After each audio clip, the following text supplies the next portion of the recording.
জলের ফোঁটাকে ফোঁটা নামে সম্বোধন করা হয়। অনেক ফোঁটা একত্রিত হলে সাগরের রূপ ধারণ করে।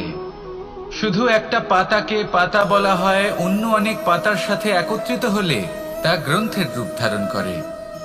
একটা মাত্র সুতো অন্য সুতোর সাথে মিলিত হলে বস্ত্রের রূপ ধারণ করে। অনেক সংখ্যক ইট একত্রিত হলে মহলের রূপ ধারণ করে। সৈন্যরা একত্রিত হলে সৈন্যদল তৈরি হতে পারে। এটা হলো শক্তি সংগঠনের, এটাই হলো শক্তি একতার। তা সে বনস্পতি হোক বা কোনো ব্যক্তিই হোক, কোনো মনোভাবই হোক, যদি একা থাকে তাহলে দুর্বল হয়ে পড়বে। যদি সংগঠিত থাকে তাহলে শক্তিও বাড়বে আর আপনাকে সামনে এগিয়েও নিয়ে যাবে। তাই এই একতায় বিশ্বাস রাখুন আর আমার সাথে ভালোবেসে বলুন রাধা রাধা। জীবন কিসের উপর নির্ভরশীল? ধনের ওপর, বৈভবের ওপর, নিঃশ্বাসের ওপর? না, এই জীবন নির্ভরশীল বিশ্বাসের ওপর। বিশ্বাস নিজের ওপর, বিশ্বাস আমাদের আপনজনের ওপর। কিন্তু যখন এই বিশ্বাস ভেঙে যায় তখন মানুষের মনও ভেঙে যায়, আর তারপর সে অন্য কিছু করতেই পারে না। তখন কি করা যেতে পারে? 3টে কাজ আছে যা আপনি করতে পারেন। প্রথম, ভালোবাসা। যাকে আপনি ভালোবাসেন, যারা আপনাকে ভালোবাসে, ভুল যারই হোক না কেন, তার কাছে ক্ষমা চাইতে কখনোই সংকোচ বোধ করবেন না। দ্বিতীয় হলো বিশ্বাস। যারা আপনাকে ভালোবাসেন, আপনাকে বিশ্বাস করেন, তাদের বিশ্বাস কখনো ভাঙবেন না। তৃতীয় হলো আশা। যারা আপনাকে ভালোবাসেন, আপনাকে বিশ্বাস করেন, তাদের আশা আপনার সাথে জড়িত। তাদের থেকে কখনো কিচ্ছু লুকোবেন না। এই 3টে কাজ করুন আর এই জীবন সুপ্রসন্ন হয়ে বলবে রাধা রাধা। জীবনে সাফল্য এবং অসফলতা আপনার বল, আপনার শক্তির উপরে নির্ভরশীল নয়, আপনার মানসিকতার উপর নির্ভরশীল। যদি কোনো ব্যক্তি দৃঢ় নিশ্চয় করে নেয় তাহলে সে কখনো হারে না। যদি কেউ হার মেনে নেয় তাহলে সে কখনোই জিততে পারে না। শেষ পর্যন্ত কি হয়? এই ভাবনাই সত্য হয়ে সামনে চলে আসে, আর এই ভাবনাই পরবর্তীকালে ইতিহাস রচনা করে। সেই জন্য আপনি যদি চান আপনার নাম ইতিহাসে থাকুক, তাহলে দৃঢ় হতে শিখুন। ইতিবাচক ভাবনার সাথে, পরিশ্রমের সাথে এগিয়ে চলতে থাকুন। প্রতিস্পর্ধা গ্রহণ করুন আর শুধুই এগিয়ে যেতে থাকুন। সংসারে আপনি যে কোনো উচ্চতাতেই পৌঁছতে পারবেন, কারণ ইচ্ছে শক্তি আর ভালোবাসার চেয়ে বেশি শক্তিশালী আর কিছুই নেই। তাহলে আসুন আর আমার সাথে ভালোবেসে বলুন রাধা রাধা। আজ আমি আপনাকে একটা ছোট্ট কাহিনী শোনাবো। একবার আমি, রাধা আর দাদা, আমরা 3 জনে মিলে লুকিয়ে একটা উপবনে গেলাম আম পেড়ে খেতে। অনেক পরিশ্রম করে আমরা ওখানে পৌঁছলাম আর আমরা আশ্চর্যচকিত হয়ে গেলাম এটা দেখে যে এবার তো আম পাকেইনি। এবার দাদা কি করলেন, একটা আম পাড়লেন আর সেটা চাখলেন, আর উনি নিরাশ হয়ে পড়লেন। উনি বললেন যে এটা তো খুবই টক। তারপর রাধা একটা আম পাড়লো আর সেটা চেখে দেখলো, আর রাধা উৎসাহিত হয়ে পড়ল। আমি রাধাকে জিজ্ঞেস করলাম, কি হয়েছে, তুমি এত উৎসাহিত কেন? তখন রাধা বলল যে এবার এত বেশি টক আম হয়েছে যে এগুলো দিয়ে আমরা আচার বানাবো। তাহলে দাদা ওখান থেকে বেরিয়ে গেলেন নিরাশ হয়ে এবং খালি হাতে। রাধাও ওখান থেকে বেরিয়ে গেল কিন্তু উৎসাহিত হয়ে, আর অনেকগুলো কাঁচা আম সাথে নিয়ে। এর থেকে আমরা কি শিক্ষা পেতে পারি? যে প্রত্যেকটা স্থানে এমন কিছু রয়েছে যেখান থেকে আমরা কিছু একটা শিক্ষা লাভ করতে পারি, যা আমাদেরকে বিকাশের পথে নিয়ে যেতে পারে। এই শিক্ষা প্রত্যেক স্থানে আছে। সবকিছু আমাদের দৃষ্টিভঙ্গির উপর নির্ভর করছে। যখনই আমাদের জীবনে, আমাদের সম্পর্কে কোনো সমস্যা, কোনো বিপদ আসে, তখন বেশিরভাগ মানুষ সেই বিষয় নিয়ে দুঃখী হয়ে পড়েন। আর কিছু মানুষ এমনও থাকেন যারা শেষ পর্যন্ত তার সমাধান করেন, বিপদকে পরাজিত করেন, সম্পর্কগুলিকে আবার জুড়ে দেন। যদি আপনি সুখের খোঁজ করেন তাহলে আপনি সুখ অবশ্যই পাবেন, প্রসন্নতা অবশ্যই পাবেন। যদি আপনি দুঃখ খোঁজেন তাহলে দুঃখ অবশ্যই পাবেন। এবার আপনি কি খুঁজতে চান সেই চয়ন আপনারই। আসুন আর আমার সাথে ভালোবেসে বলুন রাধা রাধা। যখন সূর্যের অত্যাধিক তাপের কারণে এই ধরিত্রী শুষ্ক হয়ে যায় তখন প্রতিবিম্ব আমরা এইভাবে দেখতে পাই। আমরা কোথাও দূরে তাকালে আমাদের মনে হয় সেখানে জল রয়েছে। আমরা যখনই কাছে গিয়ে দেখি তখন দেখি যে সেখানে জলই নেই। তারপর যেই আমরা পেছনে ফিরে তাকাই আমরা দেখি যেখান থেকে আমরা এসেছি সেখানে জল পড়ে রয়েছে। এবার এই যে মরুতৃষ্ণা তা কিন্তু শুধুই ভূমিতে নয়, আমাদের ভাবনা চিন্তার সাথেও এটাই হয়ে থাকে, অনেক সময় হয়ে থাকে। যে ব্যক্তি জল লাভ করার আশায় বসে থাকে সে কখনোই জল লাভ করতে পারে না, কিন্তু যে ব্যক্তি জল লাভ করার আশায় নিরন্তর পরিশ্রম করতে থাকে, ঘাম ঝরায়, সেই ব্যক্তি কোনো মরুভূমিতেও জল লাভ অবশ্যই করে। জীবনে যদি আমরা বড় কিছু লাভ করতে চাই তাহলে নিরন্তর পরিশ্রম করতেই হবে। পরিশ্রমের এই মনোভাব অত্যন্ত গুরুত্বপূর্ণ। এই মনোভাব আর দৃষ্টিভঙ্গি এ হলো অন্তরের গুণ। রূপ এবং প্রসাধন এগুলি হলো বাহ্যিক আবরণ। যে ব্যক্তি রূপের কারণে আপনাকে ভালোবাসে তা প্রকৃত ভালোবাসা নয়, কিন্তু যে ব্যক্তি আপনার আবেগ এবং মানসিকতার জন্য আপনাকে ভালোবাসে তাই হলো প্রকৃত ভালোবাসা। তাহলে এই কথাটা মনে রাখুন আর আমার সাথে ভালোবেসে বলুন রাধা রাধা। সিংহকে বনের রাজা বলা হয়। অত্যন্ত শক্তিশালী হয় সে, তার পরিবারও খুব বড় হয়। কিন্তু যদি এমন হয় যে সিংহের পরিবারে নিজেদের মধ্যেই কলহ সৃষ্টি হয়, যদি তারা নিজেরাই লড়তে থাকে তাহলে কি হবে? সিংহকে মেরে তার পরিবারকে মেরে ফেলে শেয়াল বনের রাজা হয়ে উঠবে।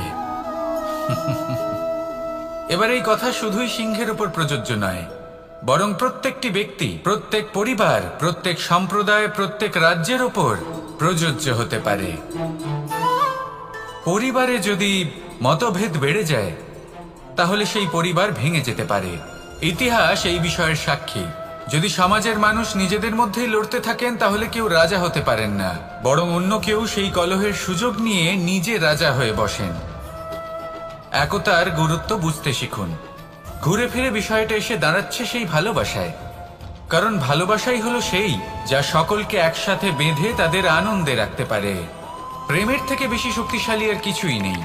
তাই এই প্রেমকে নিজের মনে জাগ্রত করুন, নিজের পরিবারে বর্ষণ করুন, সমাজে বর্ষণ করুন, রাজ্যে বর্ষণ করুন, আর এই ভালোবাসার সাথেই বলুন রাধা রাধা। বর্ষার ঋতু যখনই আসে আনন্দ এবং উচ্ছ্বাসে মন ভরিয়ে তোলে।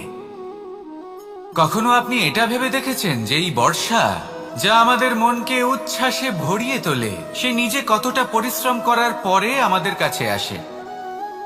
নদী হোক, সরোবর হোক, সমুদ্র হোক, তাকে সূর্যের তাপ সহ্য করতেই হয়। বাষ্প হয়ে আকাশে উড়ে যেতেই হয়। আকাশে গিয়ে কঠোর শীতলতার সম্মুখীন হতেই হয়। সেই ঠান্ডা সহ্য করতেই হয়।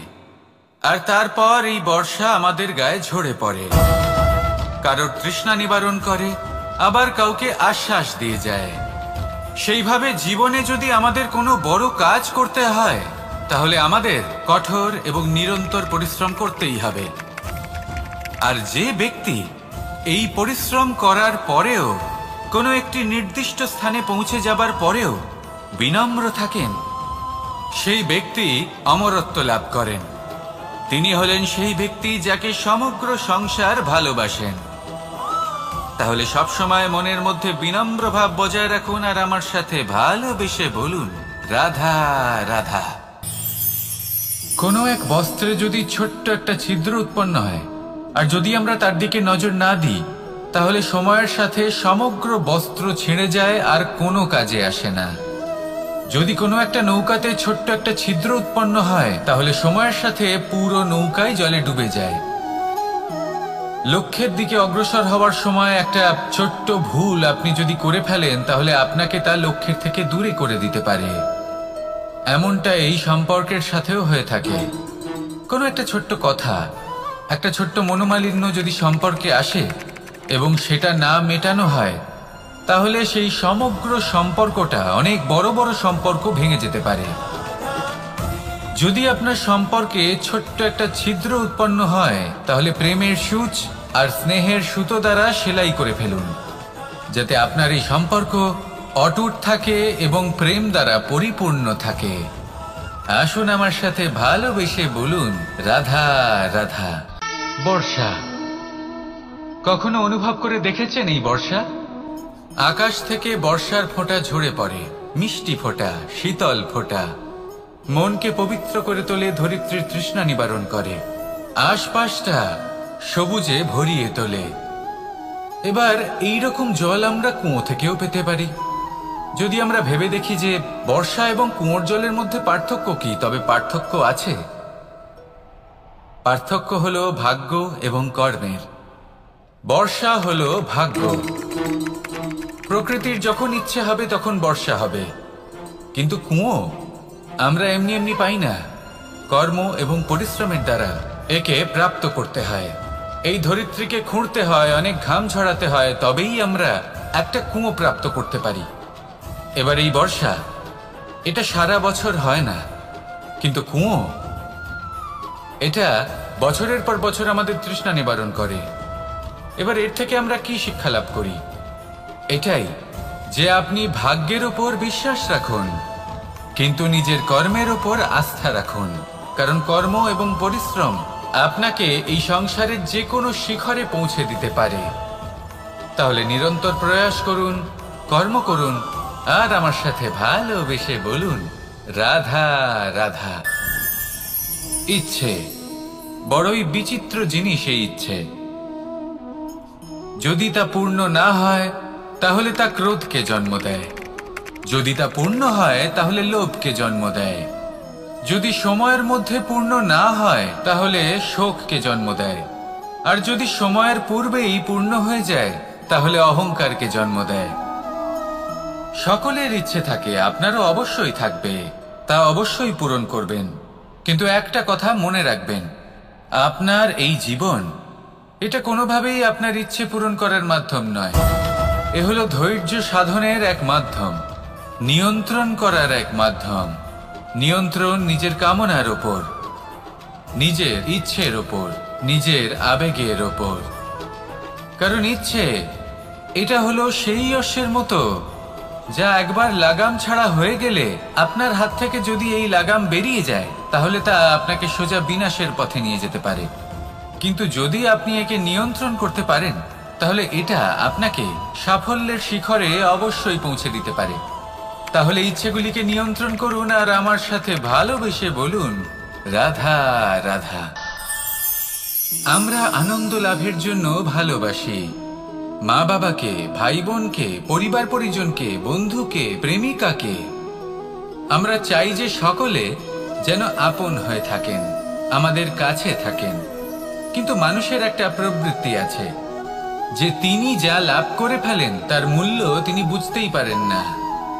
যদি আপনার বাড়ির কাছে একটা মিষ্টি জলের সরোবর থাকে বা সুন্দর নদী থাকে, তাহলে জলের গুরুত্বটা কি আপনি তা বুঝতেই পারবেন না। সেইখানে আপনি যদি কোনো একটা মরুভূমিতে যান, আপনি অনুভব করতে পারবেন যে এক একটা ফোঁটা জলের কি গুরুত্ব, তার মূল্য কি। সুখের মুহূর্তে যদি আপনজনদের মনে রাখেন, তবে দুঃখের মুহূর্ত নিজে থেকেই দূরে সরে যাবে। ভালোবাসা এবং তার সাথে স্মরণ করা, এটাই তো হলো জীবনের এবং ভালোবাসার আসল মূল্য। আসুন আর আমার সাথে ভালোবেসে বলুন, রাধা রাধা। ধন মানুষের জীবনের সবথেকে বড় প্রয়োজনীয়তা, সেই অস্ত্র যার দ্বারা মানুষের জীবনের অনেক সংকট দূর করে দেওয়া যেতে পারে, সেই মাধ্যম যার দ্বারা সংসারের সমস্ত জাগতিক সুখ স্বাচ্ছন্দ্য লাভ করা যেতে পারে। কিন্তু ধনের দ্বারা আমরা সবকিছু লাভ করতে পারি না। জাগতিক স্বাচ্ছন্দ্য আমরা লাভ করতে পারি, কিন্তু সুখ লাভ করতে পারবো না। সুখের উপকরণ আমরা লাভ করতে পারি, কিন্তু সুখের অনুভূতি লাভ করতে পারবো না। আনন্দ, সন্তোষ, প্রসন্নতা এগুলো ধন দ্বারা লাভ করা যায় না। কিন্তু হ্যাঁ, আনন্দ, সন্তোষ আর প্রসন্নতার সাথে যদি কোনো কাজ করেন তাহলে অবশ্যই ধন লাভ করবেন। তাহলে আসুন আর এই প্রসন্নতার সাথে বলুন, রাধা রাধা। মানুষ শুধুমাত্র দুই ধরনের ব্যক্তির সামনেই নত হন। একজন হলেন তিনি যাকে তিনি সম্মান করেন, আর আরেকজন যাকে তিনি ভয় পান। এবার কোনো ব্যক্তি যদি আপনার সামনে নত হন তাহলে তার পেছনের কারণ কি? আপনার প্রতি সম্মান নাকি আপনার প্রতি ভয়? সেটা আপনাকেই বুঝতে হবে। যদি আপনি এমন মনে করেন যে তাতে কি যায় আসে, ভয় হোক বা সম্মান, কেউ আমার সামনে নত তো হচ্ছেন, যদি এটা আপনার চিন্তা ভাবনা হয় তাহলে আপনাকে মনে করিয়ে দিই, এই সময় বদলাতে বেশি সময় লাগে না। আজ যে ব্যক্তি আপনাকে দেখে ভয় পাচ্ছে, কাল এই ভয়ের সমাপ্তিও ঘটতে পারে। আবার এমনও হতে পারে যে তার কাছে অত্যাধিক শক্তি চলে এলো, অনেক কিছুই হতে পারে। তাই মনে রাখবেন, যে মাথা ভয়ের কারণে নত হয় তা সময় এলে সবার আগে বিরোধিতা করতে পারে, আর যে মাথা সম্মানের কারণে নত হয় আপনার জন্য নিজের শিরচ্ছেদও সে করতে পারে। তাই সকলকে আপন করে নিন, কিন্তু ভয় প্রয়োগ করে নয়। কর্ম করুন এবং সম্মান অর্জন করুন। শুধু এটাই করুন আর আমার সাথে ভালোবেসে বলুন, রাধা রাধা। আমাদের জীবনে গুরুজনেরা, জ্ঞানী মানুষজন সবসময় একটা কথা বলেন, ধৈর্য ধরো। শুধুমাত্র দুটো শব্দ, কিন্তু কতটা বিশাল সেটা বোঝার চেষ্টা করুন। ছোট একটা অস্ত্র হাতে নিন এবং একটা বিশাল পর্বতে নিরন্তর প্রহার করতে থাকুন। ধৈর্য ধরে সেই কাজ করতে থাকুন। এমন একদিন আসবে এই বিশাল পর্বতে আপনি একটা পথ তৈরি করবেন। কোনো ধনুর্ধর যখন নিজের বিদ্যা অর্জন করেন তখন তাকেও ধৈর্য ধরতে হয়, তার নিজেকে সময় দিতে হয়, তবেই সে ধনুর্বিদ্যা শিখতে পারে। সেইভাবে আমাদের জীবনেও ধৈর্য ধরার খুব প্রয়োজন। পরিবারে ধৈর্য রাখতে পারলে তাহলে আস্তে আস্তে দেখবেন প্রেম বৃদ্ধি পাচ্ছে। সমাজে যদি ধৈর্য রাখতে পারেন তাহলে আস্তে আস্তে এই সমাজ আপনাকে সম্মান করবে। যদি নিজের জীবনে ধৈর্য রাখতে পারেন তাহলে নিজে থেকেই আত্মবিশ্বাস বাড়বে, নিজের বিকাশ হবে। জীবনে সবই সম্ভব যদি ধৈর্য রাখতে পারেন। হয়তো আস্তে আস্তে হবে, কিন্তু হবে অবশ্যই। শুধু ধৈর্য রাখুন, কারণ ধৈর্যই সব থেকে বড় পুঁজি। আসুন আর আমার সাথে ভালোবেসে বলুন, রাধা রাধা। কোনো এক সময়ের ঘটনা এটা। মা এবং বাবা হাটে গিয়েছিলেন, তখন আমি আর দাদা গিয়েছিলাম গরু চড়াতে। আমরা বাড়ি ফিরে এলাম, আর মা সেই সময় একটা কাজ করতেন। যখনই হাটে যেতেন দরজা তালা বন্ধ করে যেতেন। উনি খুব ভালো করে জানতেন যে যদি ওনার এই মাখন চোর সঠিক সময় পৌঁছে যায় তাহলে এক ফোঁটাও মাখন আর অবশিষ্ট থাকবে না। এবার ঘটনা কিছুটা এরকম হলো যে মা আর বাবা মাঝে মাঝে হাটে যেতেন, তাই মাঝে মাঝেই দরজা তালা বন্ধ করতে হতো। যখন মা আর বাবা ফিরে এলেন তখন বাবা ভুলে গিয়েছিলেন যে এই চাবির গোছা থেকে ঠিক কোন চাবিটা দরজার তালা খোলার জন্য উপযোগী। উনি চেষ্টা করতে শুরু করে দিলেন। একটার পর একটা চাবি দিয়ে উনি চেষ্টা করতে থাকলেন, কিন্তু সেই দরজার তালা তো খুলতেই চাইছিল না। ওনার মাথা থেকে ঘাম পড়তে শুরু করলো। তখন মা বললেন যে তালা ভেঙে দেওয়া যাক। মা চলে গেলেন, আর বাবা বললেন, না না দাঁড়াও, আর কিছু চাবি বাকি আছে, এটা হয়তো খুলতে পারবো। মা হাতুড়ি নিয়ে চলে এলেন সেই তালা ভাঙার জন্য, আর তখনই বাবা শেষ চাবিটা প্রয়োগ করলেন আর দরজার তালা খুলে গেল। যদি উনি চেষ্টা না করতেন তাহলে এই তালাটাও ভেঙে যেত আর চাবিটাও নষ্ট হয়ে যেত, ঠিক কিনা?